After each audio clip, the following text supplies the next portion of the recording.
Well, we had a resident who we found in her room humping her. That nurse came in, caught you doing the dirty deed with her, yelled at you. When I come around the corner, he was wheeling real fast down the hall, had his pickles open like this. She said this tried to be her. I'm telling you, we're not that way. That was already dead. A nursing home is shaken during its early hours when one of its residents in hospice care loses her life under suspicious circumstances. Authorities turn their attention to the man found in bed with her. You ain't in charge right now, big boy. You ain't need that, big boy. The following is based on official police records, and the footage has never been seen before until now. On the morning of February 2, 2022, officers with the Indianapolis Metropolitan Police Department arrive at the Homestead Healthcare Center following a report they received about a deceased female. He's the one that deceased. Actually, the guy down here. Okay. From what? Walk you to his room. So what happened? Hang on, because I need to make sure nobody else needs to go in that room. Okay, but can somebody tell me what happened? I don't know what happened. Well, we had a resident that is under the influence of alcohol, who had a fifth of Open this whiskey, door. who we found in her room I think he didn't mean the front with door. her Yeah, front brief door. pulled off, with his clothes off, with the pillow over her face, humping her. The victim is identified as being Patricia Noonan, an 80-year-old resident in hospice care. According to the QMA who discovered her, her speech was limited, and she was unable to move on her own. She said this tried to be her. The injuries on her face that she already No, that's what happened. That's her eating that. So the medics have already been here and left? No. Medics haven't been here at all? The nursing staff tried CPR. Officers observe a pink cup located on a dresser, along with a sticky substance on the floor. 2 gowns are found, one draped over Patricia's body, and another on the floor to the right of her bed. A nearby chair is occupied by a bloodied pillow. She's probably 10-0. Nursing staff here confirmed it, but I want you guys to confirm it. Time of death was 5:45. Ida was screaming, I'm like, what's going on? When I come around the corner, he was wheeling real fast down the hall, had his pickles open like this. After speaking with the nursing staff, officers on the scene determined that the circumstances of Patricia's death are suspicious, and homicide detectives are requested. Until they arrive, getting eyes on the man suspected of this heinous crime is a priority. Dwayne, we got some visitors, honey. Yeah. Stand up for me. Turn around, put your hands behind your back. 60-year-old Dwayne Anthony Freeman, a resident of 3 months at the Homestead Healthcare Center, is placed in handcuffs. His pants are halfway off, and his shirt is stained brown. Have a seat. All right. Keep him covered. Why are you shaking your head? Okay. Well, we're trying to figure that out. A whole bunch of work beautiful. I'm telling you, we're not that way. That already dead. Had chocolate out on. All right, well, I would say don't say anything to me, okay? What's on Dwayne's shirt isn't chocolate, but something far more sickening. I'm going to see if that's you. I'm going to walk in here real quick and see if that's our suspect's shoe. Yeah, it's missing a shoe. He's got a black one? It sure is. It is. The nurse that found him said that that cup up there is his. It was on the floor. She picked it up, the pink one. It was on the floor. That's why it's sticky, because it's his alcohol. It was on the floor. She picked it up. This is the one that witnessed everything. Specialists with the Marion County Crime Lab arrive at Patricia's room, where they document and collect swabs of potential DNA along with the sheets, pillow, gown, and the pink cup found on the dresser. Where the detective at? He's on his way. Where he at? He'll be here when he gets here. Okay. Okay, you ain't in charge right now, big boy. You ain't need that, big boy. You became me my wrong mother. Well, we'll find out. Okay, thank you. Dwayne's wish for police attention is granted as investigators photograph him and provide him with a fresh change of clothes, while his soiled ones are collected for the crime lab. Mr. Green, we're going to take the other bottle of gin you had here. We're going to take the other bottle of gin you had here. Yeah, there we are. According to a CNA, when she retrieved the bottle from Dwayne's trash and placed it in a bag, he became agitated, throwing a light against the wall. This prompted her to call the police because, as she put it, she wasn't going to fight a killer. As the crime lab turns their focus to Dwayne's room, he's relocated to a neighboring one while they conduct their investigation. It's right in here. The detective arrives to interview Dwayne. His account begins with a cry for help that he hears from a part of the healthcare center that he's not generally in. So, before you heard her hollering for help, where was you at? I was coming down the hall. I got to rip outside, smoke a cigarette. Yeah. Remember? Yeah, you did with about that. Well, I'm like, I can't breathe. I said, okay. But no, I'll be all right. I didn't scared. And things I've never seen before in my life. So, sorry, say that again. What did you say? Some big old cheese I've never seen before in my life. Now, because you said she had big breast. Did you see her breast? You got here, shot these mother.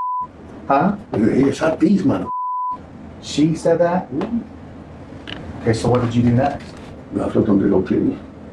I'm sorry, say that I again. did suck them big old titties because he did. Suck these titties. I remember, is you all right? Yeah, I'm all right, but I can't breathe. I can't breathe. I said, well, you gonna get some help.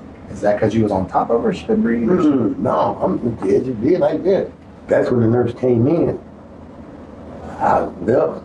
I looked back in the hallway. I said, hey, yeah.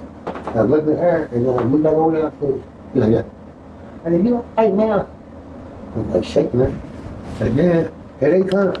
What the hell you doing in here for? I said, nothing, to letting me up. So she can't breathe, and you offered to help. What was you going to do to help her? Well, I'm gonna go outside and get her some help. Go outside and get her some help? Like a nurse or something like that. But ain't nobody there. Nobody ain't nowhere. So did you go back out and look to see if any nurses were around? Yep. And then what'd you do? I looked at her, I said, as soon as I went out there, I looked at that person. I went over there, I touched the person's hand, and like, What'd she say when you touched her? she didn't say nothing. Did she say anything? There wasn't nothing there. Dwayne's story includes a number of disturbing details, and they are only getting worse. So you sucked on her titties? She said, "Nigga." I said, well, you don't need some help. You go get overboard. I said, no, you don't need some help. So you did that before you went to get help? Okay, so how did you do that if she's wearing her gown?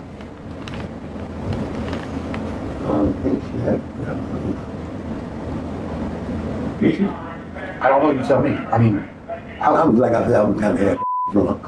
listen, it's not illegal to be naked, okay? It's not illegal to have sex. None of that is illegal, you see what I'm saying? But I need to know if you did more than just suck on her breast. Now, because now I know, you're gonna have DNA on her breast, correct? So is there any other places that your body and her body touch? Because if there is, I need to know about that. Well, if you really want to know something, pull the pen down right here. Go ahead, put it through. That'll happen at the hospital, Okay. but what are you getting at? But she has some dark around it though. Where's the dark around what? Like she was bloody, kind of like. Where? Down by her genital down there. A fuller picture of Dwayne's horrifying actions is painted. Patricia was found with her depend pulled to the side and ripped, with feces on her inner thigh. Both police and facility staff believe it's what Dwayne had on his clothes after he left Patricia in her undignified state. So you have that on you now, is that what you're saying? Okay. So did you try to have sex with her? No, he just, yeah, we did. I don't know. I don't know. She wanted to know why you wasn't getting any. Dwayne has claimed extensive pillow talk from Patricia, a resident known for her limited speech. Now that Dwayne has spun his tale, the detective is about to unspin it. I didn't choke her. I didn't smother her. I didn't do none of that to her.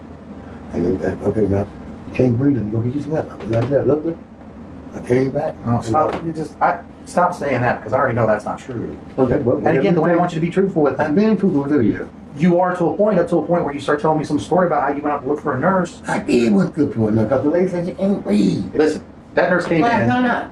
I mean, look at this lady. Dwayne. See, my man, Dwayne. went wrong with this one. Dwayne. That nurse came in, caught you doing their dirty deed with her, yelled at you. You already said you jumped up, grabbed your and you left. So I did do that. Start being truthful. That's true. None of that crap about you going out in the hallway and coming back and finding her dead is true. Was she already deceased by the time the nurse came in and seen you on top of her? Huh? That's when I raised up her hand. I said, she dead. You said pretty much. Yeah, I said, So- she dead.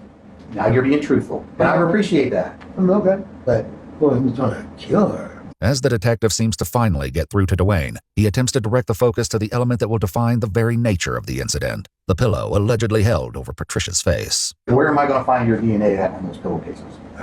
You don't know? You do know. I'm pretty sure you do. I didn't bust no none of them, though. I was rubbing her hair. They really interested in her. But for me trying to kill her or suffocate her. I didn't say you was trying to do that. Why would you say suffocate? Because I never said that. I never. But he said she dead. She said she couldn't breathe. You said she couldn't breathe. That's what she said. I can't breathe. Is that before or after you put the pillow on her? No, I didn't put no pillow on her. You put no pillow on her? No. Well, Instead of taking responsibility for Patricia's death, Dwayne returns to his original story about seeking help. you all right? I keep telling you, yeah, I'm like, I can't breathe. She never said that. No, she didn't.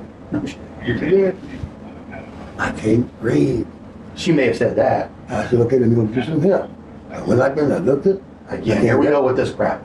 You're lying about that. Nope. You are lying about that. You've already told me. You admitted you were lying about that. Despite having been a resident for only 3 months, this isn't the first time Dwayne has been accused of wrongdoing. A shocking claim about his conduct is made by staff members to officers. Well, we're going to be in the maroon shirt, and that they weren't even going to call the police. In the maroon shirt, and the short hair, she said they weren't even going to call the police. And that this is his 3rd time violating a resident. Awesome. Okay. And that's why the delay, because she said that she walked in at 5 a.m. it was happening. 5 a.m. They've been told about it several times. They wouldn't even call about it. They don't kind of break it in the blood. I think everybody's just outraged with this place. Like nobody would get the damn anymore. According to the CNA, Dwayne would talk provocatively to the staff and residents. Earlier that night, he was heard saying, "I'm going to get me a woman tonight. I'm going to get somebody tonight." I said, I got to go. I hate spending. And then you left there and came down here, took all your clothes off and climbed back in bed like no big deal. I had to go to sleep.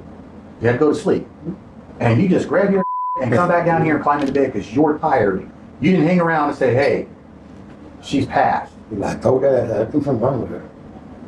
Yeah. But what the hell are you doing here? You didn't say any of that crap. You know what? If you're not going to be honest with me, I'm not going to sit here and waste my time. I said, are you ready? Let's go see the DNA. Let's go to Eskenazi. We're going. I got a call for a ride for you to come pick you up, take you down there. Okay. Can the gentleman take you outside so I can smoke? Nope. Dwayne was arrested and transported to Eskenazi Hospital for a sexual assault suspect exam to have his fingers, hands, and genitals swabbed for possible DNA. Patricia's autopsy confirmed that her cause of death was asphyxiation by smothering. Dwayne Anthony Freeman was charged with 2 counts of murder and 2 counts of rape. On June 8, 2023, Dwayne pleaded guilty to 1 murder and 1 rape count. Additional counts were dismissed as part of the plea agreement. On June 22, 2023, he was sentenced to 45 years on the murder count and 30 years on the rape count to be served concurrently. If you'd like to see select new videos early and help us keep uncovering case files that rarely come to light, you'll find extra footage and unseen details on our Patreon. Channel memberships here on YouTube also include early access to select new videos.